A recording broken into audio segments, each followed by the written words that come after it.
Drama, ky është edicioni qendror I lajmeve këtu në Radio Televizionin Ora News, titujt kryesor. Gjenë qetësi koalicioni qeverisës konsolidon majorancën në kuvend dhe miraton me më shumë se 84 vota 7 ligjet paketës në drejtësi. Mjekët italianë betej me kohën përpjekje për të mbajtur në jetë edhe një muaj 25 vjeçaren shqiptare për të sjellë në jetë foshnjën e saj 6 muajshe. Berisha paralajmërim për kreun e qeverisë nga çadra e bulevardit I tregon burgun ose fatalitetin 12 banda sipas tij janë gati për të mbledhur zgjedhjet. Guardia di Finanza sekuestron 2.2 ton hashash në Ancona, traileri me lëndë narkotike ishte nisur nga Shqipëria, lënda narkotike me vlerë 20 milion euro ishte fshehur në ngarkesën e kolesterolit. Presidenti I Komisionit Evropian paralajmëron presidentin amerikan nëse Trump mbështet Brexit, unë do të mbështes pavarësinë e Teksasit. Koalicioni I qeverisës shua ndryshimet pas debateve të fundit mes eksponentëve të dy partive aleate, PS dhe LSI, pas unifikimit të votave të tyre për të kaluar ligjet e paketës ndihmëse të reformës në drejtësi që kërkonin shumicë të cilësuar. 7 ligjet morën mbi 84 votat nevojitura, ndërsa nuk kanë munguar edhe thumbimet mes deputetëve aleat të qeverisjes. Parlamenti kaloi me shumicë të cilësuar 7 ligje kryesore të paketës ndihmëse të reformës në drejtësi, si kodi penal, kodi procedurës penale, kodi procedurës civile, ligji për Ministrinë e Drejtësisë, kodi për mbrojtjen e të miturve, ligji për mbrojtjen e dëshmitarëve dhe bashkëpunëtorëve të drejtësisë dhe ligji për organizimin e gjykatave administrative. Projektligjet kaluan jo pa debat, edhe pse votat e koalicionit qeverisës, së bashku me 2 deputetët e Libra, ishin në favor të këtyre ligjeve. Në ligjin për Ministrinë e Drejtësisë, një nen I pasbardhur, I ardhur si propozimi I Komisionit të Ligjeve pas diskutimit me Ministrin e Drejtësisë Vasili, ka bërë që pa mikrofon, deputetët aleat të lëshonin deklarata thumbuese për njëri tjetrin. Pas kërkesës së ministrit Vasili për ta përfshirë nenin e munguar dhe sqarimit të deputetit socialist Auland Balla se bëi fjalë vetëm për një gabim në zbardhje, deputeti e LSI Monika Kryemadhi kërkoi që seanca të regjistrohej, për shkak se sipas saj nuk ka bes tek deputetët socialist. Megjithatë ligji u miratua me 88 vota, pasi u reflektua edhe ky ndryshim I kërkuar. Parlamenti hodhi në votë edhe 2 kandidaturat për komisionerin për mbrojtje nga diskriminimi, ku asnjë prej Etilda Saliu dhe Sinan Tafajt nuk mori votat e mjaftueshme për të zgjedhur. Kuvendi kaloi gjithashtu një ligj të debatuar si ai faljes së detyrimeve tatimore, si dhe ligjin për lirimin e frekuencave digjitale.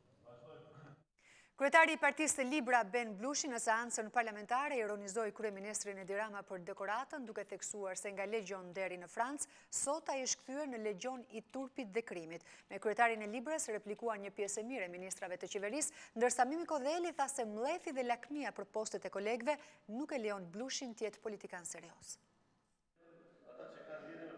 Në seancën parlamentare, deputeti Ben Blushi qëndroi përballë gjithë ministrave të kabinetit Rama, duke debatuar ashpër për situatën politike dhe ekonomike në vend. Drejtuesi I Partisë Libra ironizoi kryeministrin Edi Rama për dekorimin me urdhrin komandanti I Legionit të Nderit, nderimi më I madh zyrtar I Republikës Franceze. Falenderoj Republikën e Francës që nderoi emigrantët shqiptarë Edi Rama për sjelljen shembullore që ka bën Francë gjatë kohës së migracionit. I dhan Legion e Nderit, sepse ne në Francë sjell mirë si emigrant.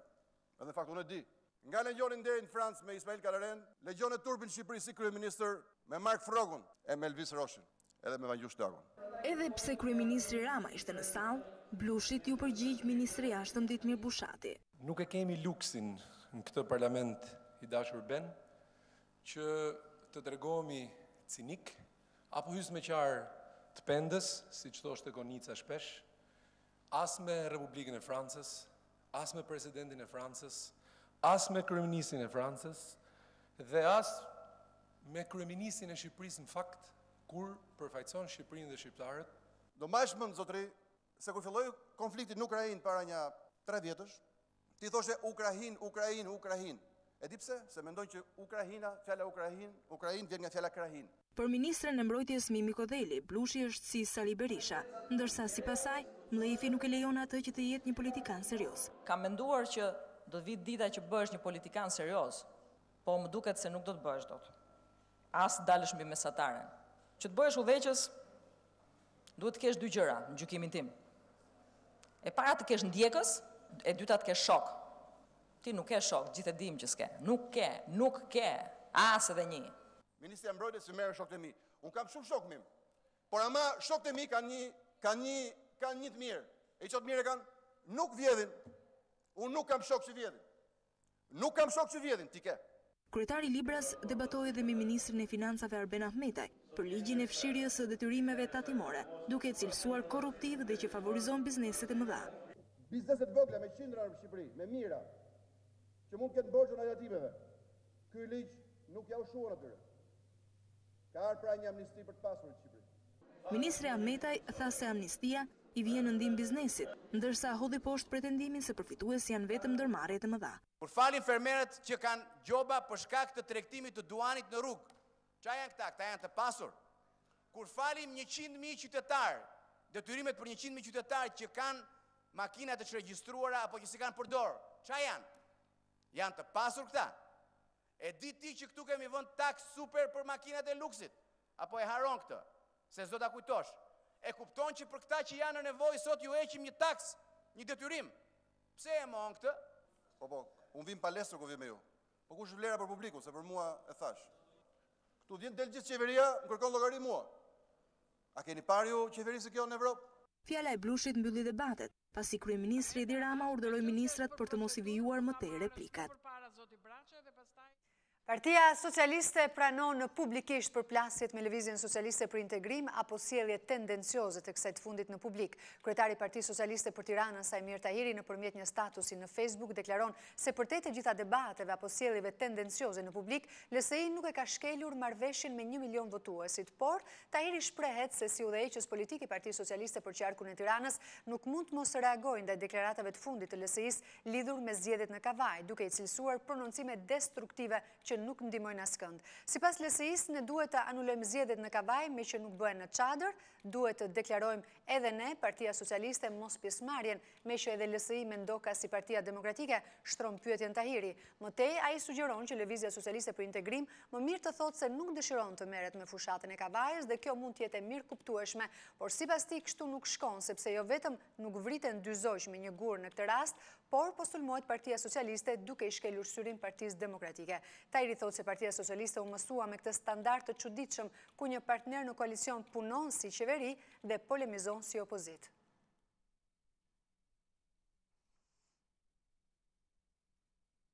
Kryeministri Edi Rama nuk e përjashton mundësinë e një presidenti nga diaspora dhe këtë tezë e hedh para vizitës që do të mbajë të premte në Zvicër. Në një intervistë për një media shqiptare në Zvicër, Rama thotë se Shqipëria është i vetmi oazë stabiliteti në Ballkanin që pret anëtarësimin në Bashkimin Evropian. Në të kundërt, nis debati i ndryshimit kufive. Në një intervistë për Dialog Plus, media shqiptare në Zvicër, kryeministri Edi Rama shprehur se presidenti i ri i Shqipërisë mund të jetë edhe nga diaspora. Këtë nuk e ka menduar, por faleminderit se më dhat një ide. Nuk e përjashtoj asnjë mundësi. Kandidati mund të jetë edhe nga diaspora. Në këtë intervistë, Rama është ndalur në situatën politike në Ballkan dhe rreziku i ndryshimit të kufive, mbi rritjen e ndikimit rus, marrëdhëniet e Shqipërisë me Turqinë, si dhe mungesën e vizionit strategjik të Bashkimit Evropian në rajon. Për klimën politike në Ballkan, kryeministri Edi Rama shprehet: Vetëm Shqipëria ka mbetur oazë stabiliteti dhe që nuk ka arsye të ketë krizë pavarësisht protestës së opozitës. Nëse mbyllet perspektiva europiane, nëse dështon anëtarësimin në Bashkimin Evropian, atëherë në Ballkan hapet debati për kufit. Për atë që Shkupi e konsideron platformën e Tiranës, Rama thotë se e ka patur kënaqësinë të ndihmojë komunikimin mes partive shqiptare, por nuk ka qenë pjesë e hartimit të kësaj platforme. Për marrëdhëniet me Erdogan, kryeministri thotë se Turqia është partner strategjik, por destinacioni i është Bashkimi Evropian. I pyetur nëse ka patur presion për të mbyllur institucione të ndryshme të cilat qeveria e Turqisë i akuzon si gyleniste, Rama thotë se marrëdhëniet me Turqinë janë shumë miqësore, nuk është një marrëdhënie që është ndërtuar me presione. Kryeministri viziton të premten Zvicrën, që e cilëson një vend monoton, term që e shpjegon kështu: Unë flas për monotoninë e demokracisë funksionale dhe në këtë rast jam si dhelpra që nuk arrin dot rrushin dhe thot, s'më hahet. Por patjetër që Zvicra është një planet tjetër. Pikërisht për këtë fakt, ta mbyllim me atë konkluzionin ton se më mirë kjo rrëmuja jon gazmore se sa monotonia vdekjeprurëse e Zvicrës. Rama premton se shpejt do të ketë një linjë ajrore mes Zvicrës dhe Shqipërisë, që shqiptarët ta kenë më të lehtë të vizitojnë atë dheun e tyre.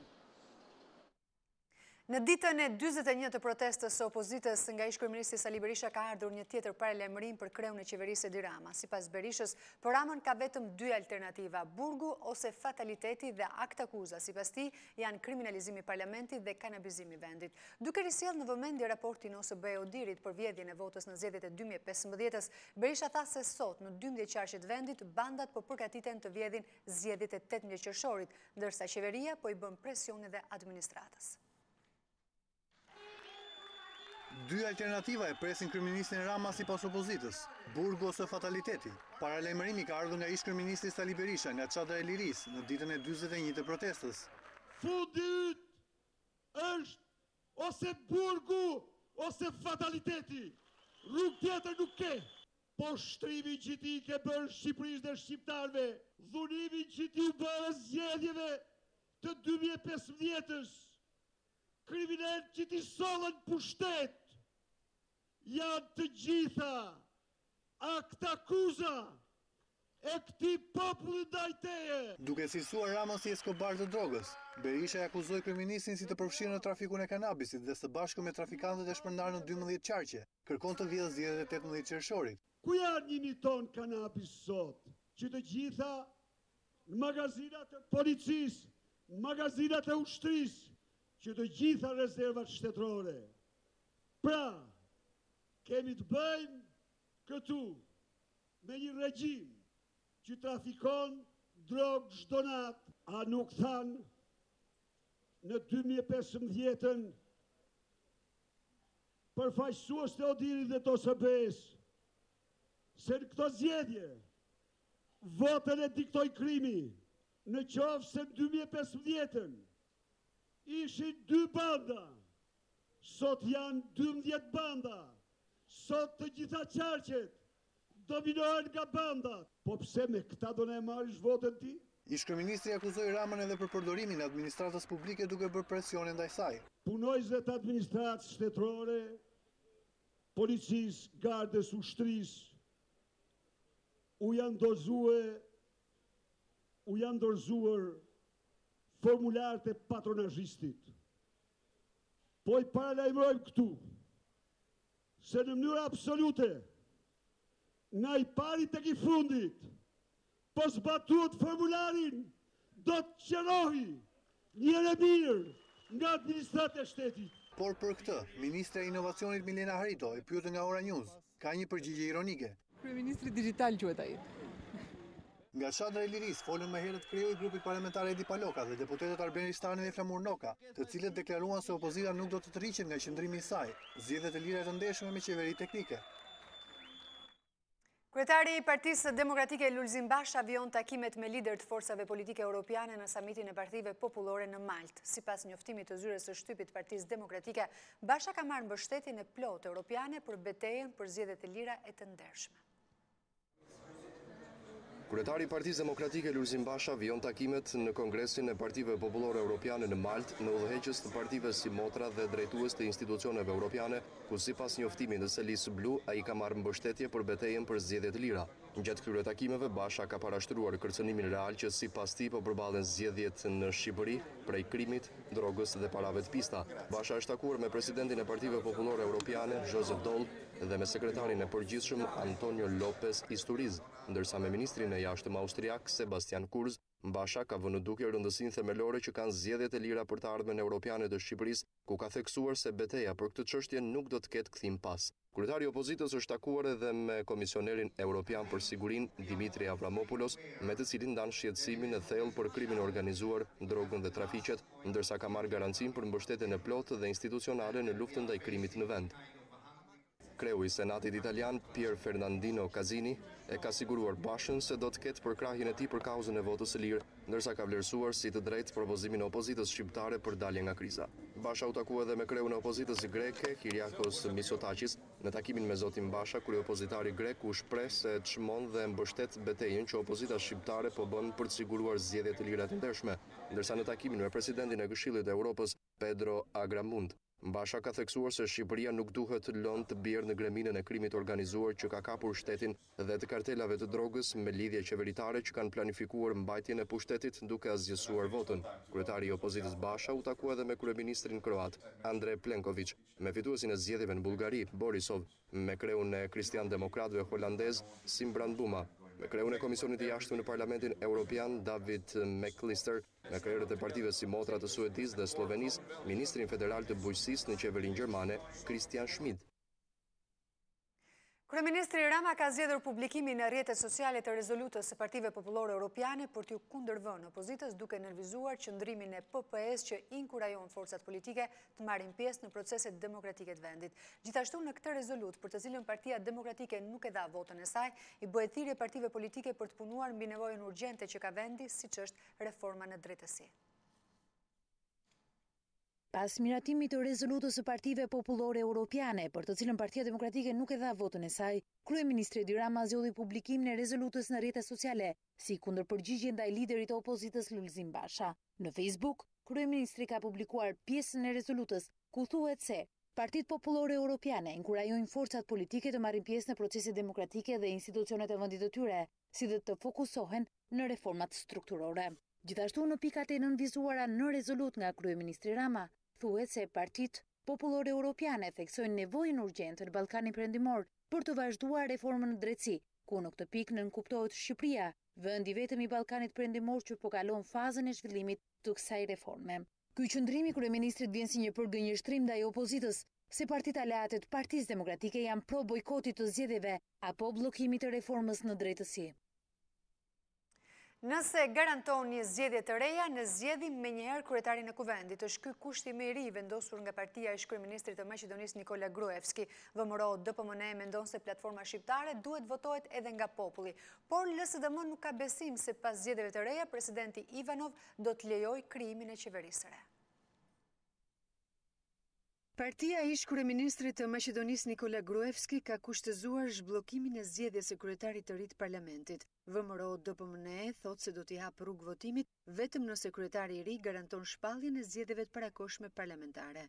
Gjatë seancës së djeshme, e cila sërish u dominua nga akuza dhe kundër akuza, deputetët e partisë së Gruevskit kërkuan që platforma shqiptare të vlerësohet në zgjedhje nga qytetarët. Dajte garancia, të najde me garanci. Nëse na jepni garanci se do të shpërndani sot kuvendin, po sot edhe ne zgjedhim kryetarin. Platformën që përfaqësoni ju e ka pranuar LSDM, por nëse merrni këtë mbështetje edhe në zgjedhje nga qytetarët, VMRO DPMNE nuk do të bëhet pengesë, do të pranojë rezultatin, deklaroi Ilia Dimovski nga kjo parti. Por LSDM ka dyshimet e saj. Ajo mendon se zgjedhjet e reja nuk garantojnë që presidenti Gjorgj Ivanov nuk do të bllokojë sërish formimin e qeverisë, duke kërkuar në këtë situatë zhbllokim të menjëhershëm procesit, zgjedhjen e kreut të ri të kuvendit dhe vazhdimin e proceseve demokratike. Što se nesu do novi izbori, poštovani kolegi. Sa u takon zgjedhjeve të reja, ato janë totalisht mundura, por që kjo të ndodh, duhet të zgjidhet kryetari i kuvendit fillimisht. Ju i bllokoni zgjedhjet, kërkuat shumicë në komision, kërkuat kryetar të komisionit dhe tani kërkoni kryetar të kuvendit. Doni të qeverisni duke pasur pakicën, tha Damian Manchevski i LSDM-s. Maqedonia ndodhet në krizë të thellë politike që pas zgjedhjeve të dhjetorit, të cilat nuk prodhuan një mazhorancë. Partia fituese e zgjedhjeve, VMRO DPMNE, nuk arriti të formojë qeverinë, kurse LSDM si partia e dytë është bllokuar nga presidenti Ivanov, i cili nuk mandaton kreun e saj Zoran Zaev si pasojë e platformës shqiptare, të cilën e konsideron antikushtetuese.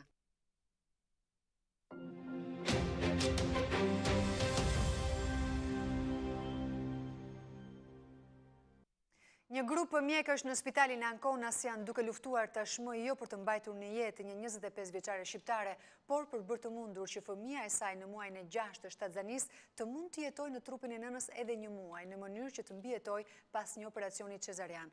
25 vjeçaria ka hyrë në gjendje komet pa shpresë që nga e shtuna pas një hemorragjie në tru.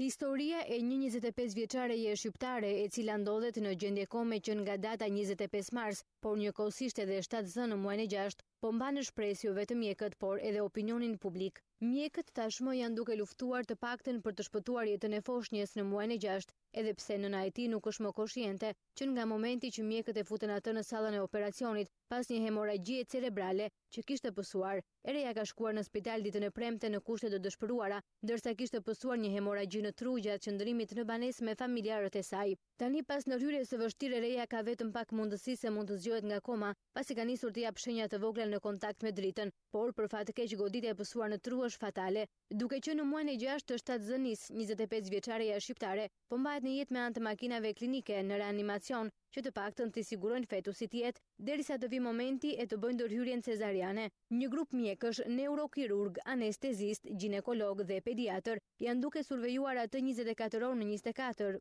për të kuptuar se kur mund të ndërhyjet në kohë dhe të bëjnë të mundur mbijetesën e gruas, në garë kundër kohës për të bërë të mundur lindjen e fëmijës me ndërhyrje cezariane, por kur të jetë në muajin e 7 dhe jo më parë, sipas mjekëve, mushkrit e fëmijës duhet ende të riten për të bërë të mundur mbajtjen e tij në jetë, pasi të jetë kryer ndërhyrja. Ndërsa problemi tjetër është se truri i tij ende nuk është zhvilluar dhe po rjedhoi. Nëse ai do të lindte sot, mund të humbiste shikimin dhe dëgjimin. Betejë është për të fituar edhe një muaj kohë me shpresën e madhe se në këtë periudhë nuk do të ketë komplikime, kur dihet se 25 vjeçaria shqiptare, pra nëna e tij, është në koma të pakthyeshme. Nëse përgjatë një muaji parametrat e saj do të jenë normale, gruaja do të transferohet në një spital tjetër për të bërë të mundur lindjen e fëmijës.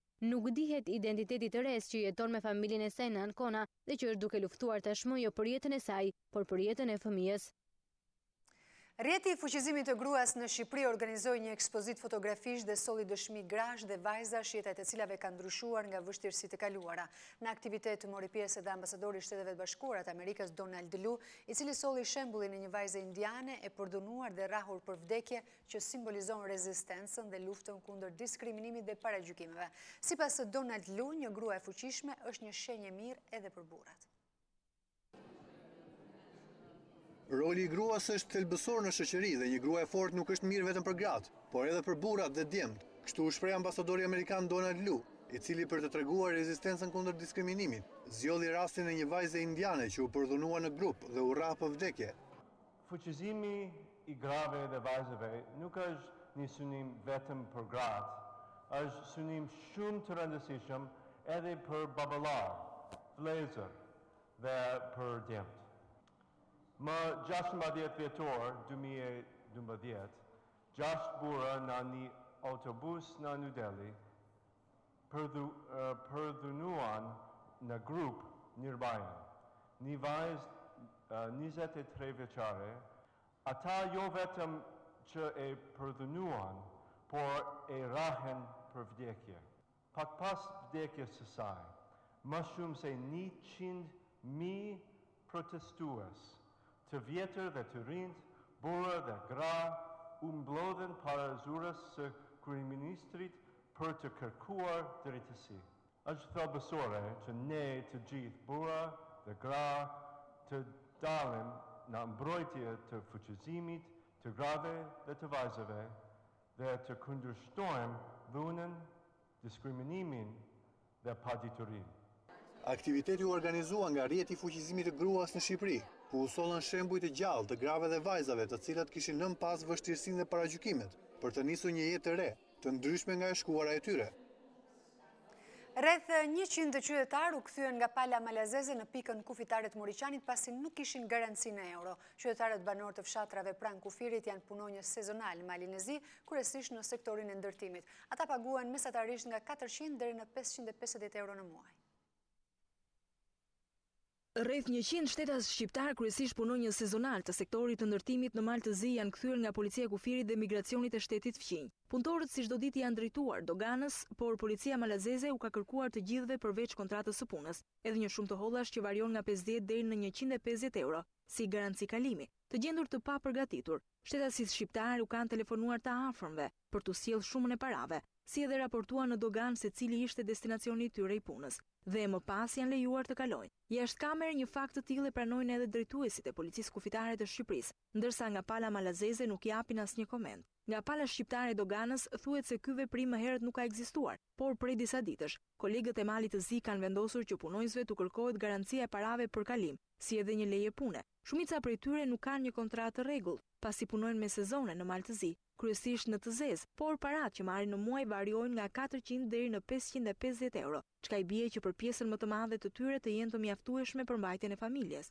Të gjendur pa punë në shtetin Mëm, punonjësit sezonal kanë parë si zgjidhje këtë formë punësimi, të favorizuar edhe nga pozita e kufirit. Kryesisht punëtorët janë nga fshatrat e njësisë Ana e Malit, si edhe Postriba. Ata lëvizin me motorcikleta deri në dogan dhe më pas me mjete të transportit publik deri në destinacion.